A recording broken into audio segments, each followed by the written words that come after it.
Relatively scarce in Nigeria as a leftover. Making sense of the real enemy. Many people do not understand the politics behind fuel subsidy and its dangers to the development and growth of Nigeria.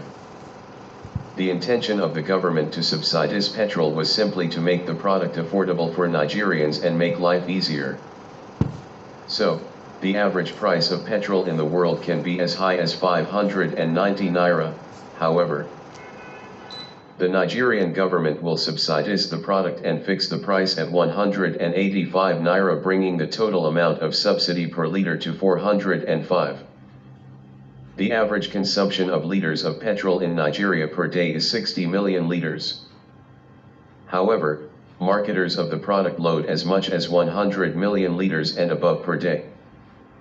This means the Nigerian government is expected to pay as much as 405 multiplied by 100 million as subsidy per day to the marketers of the product to keep prices at 185, for instance. This brings the amounts to 40.5 billion daily and about 1.2 trillion monthly. Kindly take note that this amount can either decrease or increase following the prices of petrol at the international market. So, just try to wrap your head around it and know what Nigeria expends on fuel subsidy alone in a year, obviously some billions of dollars. Here's the irony of the whole arrangement. 1. Petroleum marketers usually divert larger quantities of subsidized petrol to neighboring countries to resell at the international market price. So, they make the same amount of money the Nigerian government has paid on subsidized petrol in the neighboring countries.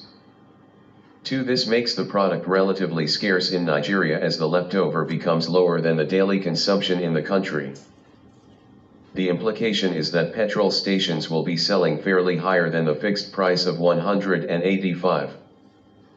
And during peak periods of scarcity, which are also engineered by the marketers, Nigerians still buy the same subsidized petrol for as high as 400, 500 and even 800, as the case was in the first quarter of this year while sleeping in filling stations.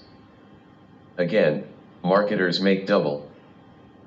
3. Marketers also import above the daily consumption of 60 million liters as seen above and still force the federal government to pay subsidies on the excesses, which are usually part of what they smuggle to neighboring countries.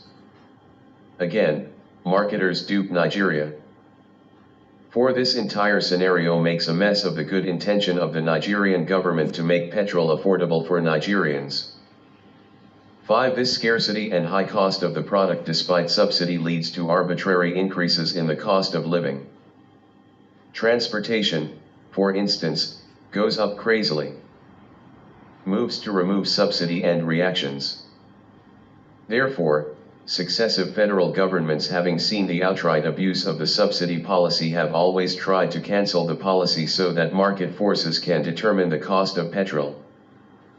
More so, the huge amount of money paid into the pockets of marketers can be channeled to other meaningful ventures such as infrastructural development, agriculture, social security, technology, health, etc.